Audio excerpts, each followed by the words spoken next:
And finally, here's my recap of 2024 CeltFest Mississippi. This was a fantastic games run extremely smoothly, extremely professionally by Danny Webster with Backyard Rebellion. Can't say enough good things about what he's got going on down there. Hopefully, this was my first Backyard Rebellion meet, and hopefully will not be my last. Like I said, Danny's got it going on. He knows how to put on a good games. And congratulations to him and Backyard Rebellion getting the Masters World Championships next year. I expect that will be run as smoothly as this one. On to my performance. I had a pretty okay day. I'd say a pretty good day, actually, especially the first half of the day. Took a W in both stones and had a pretty good heavyweight. I see starting out with Braemar, we ran traditional order in the Pro-Am men. And was able to put a season PR out there at, I think, 38.3 or 38.7 or something along those lines. Decent push. I definitely had a decent push on that stone. It was a pretty good stone. The ground was good. Power was pretty good out of me. Yeah, can't say anything bad about my Braemar performance, really. Was able to take first place, and due to it being the open format, first place in a event gets you $200, and was able to take first in open stone and Braemar stone, so that was nice. Right here's my open stone effort. Pretty good. I mean, like 45 is always my number that I like to hit when I come in on an open stone. If I can hit 45, I know I'm doing well for myself. Happened to hit, I think, 47 or so on this. Didn't take any extras because I wanted to be conservative. Already had the W, already had the $200, and I really didn't think I had much more than that 47-foot throw that I did. So I left those extras where they were, hoping I could come in and keep that energy going for the next couple of events. And I did with the heavyweight. I think this was a season best. This first throw here you're going to see looked pretty good, right? Barely nicked the top of that trig board and fouled on it. It was a decent throw, but the second one was definitely further. Like I said, I think it was a season best, 38 and some change.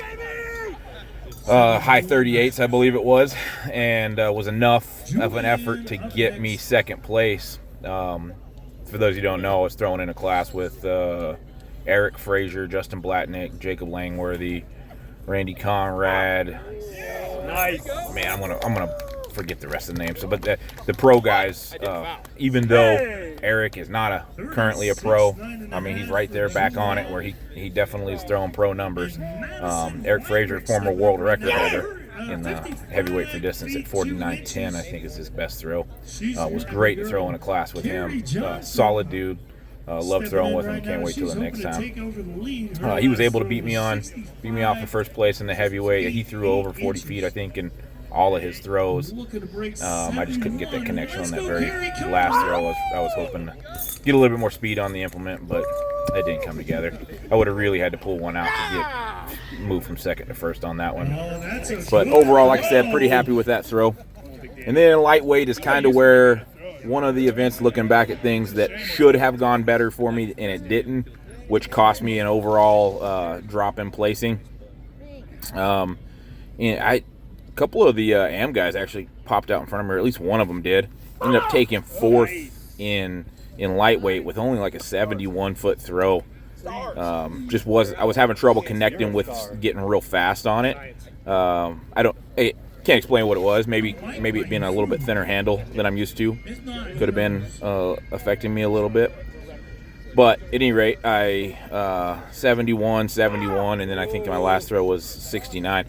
Oddly enough, the throw that I tried the hardest on, which you're about to see, really tried to fucking rip the snot out of that thing. Paid for it with the skin on my hand, and it went the shortest of all my throws, so whatever. Lesson to be learned, kids. Don't try that hard. Look like an idiot. The footwork doesn't look too bad on it, but I definitely got ahead of myself and pulled right out of the orbit. Not allowing the implement to gain momentum. Not out of the first turn or out of the second turn wasn't able to get any momentum. I just ripped it right through and ripped it right through again. So, oh well, is what it is. So like I said, took fourth place with the pretty mediocre throw, 71 feet, maybe 72, and that dropped me in the placings there after 2 firsts, a second, and then a fifth, or fourth or fifth. That didn't look good for me. Then we took a lunch, came back from lunch, and went right into hammers. I was really thinking hammers were going to be on for me this competition. But once again, I let the quality of the ground get up in my head. The ground was terrible. It was hard baked, and trying to find a place to put my boots in, they just wouldn't stay in. All in all, it was just not good. I have a bad habit of letting the ground get in my head a little bit.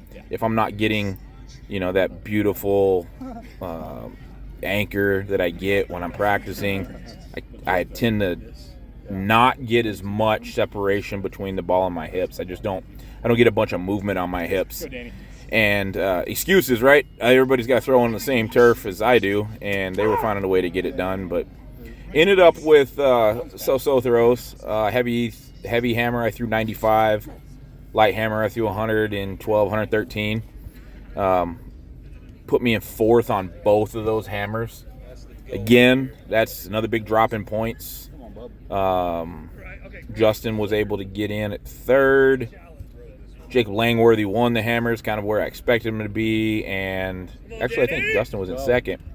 And Eric Frazier was third place on hammers. And I think it was the same 1, 2, 3, 4 on both hammers. Those guys threw well. They overcame the adversity of the bad ground and threw pretty decently. So props to them. And then we rolled into Caber, got one video of the Caber, and this was a good stick. I don't remember the stats on it. I don't know. They were talking like 21 feet and 145 pounds. Guys, spoiler, I don't think it was that, but it was a decent stick. Had some good taper on it too. Was able to get a good pull. I pulled 12, 30, 11, and 11:30, but unfortunately Eric was able to sneak in there with the nooner and get me beat on that. That was it for my filmed throws. I filmed one of the sheaf attempts, and it was a miss, and it didn't go much better than that after that. Had a pretty pathetic showing in the sheaf, which really ultimately cost at least second place for me. And then Wob, I did okay. I threw 14. I think I might have got 15. I don't even remember. At least 14. And the only way I would have been able to secure second place would be if one of those other guys that were still in would have no-hided, or the guys that are ahead of me would have no-hided, and that just obviously didn't happen. Those guys are great competitors. So all in all, CeltFest Mississippi is a fantastic event. The festival is really cool. Being right there on that lakefront is awesome. Great venue, great setting. They took really good care of us in the I don't know if this was for all the athletes or just for the open, the guys competing in the open, but man, the food spread for the athletes, I've seen nothing like that before. The lunch that they had available for us in a private area, private tent, VIP area, great food, plenty of water to keep us hydrated and everything.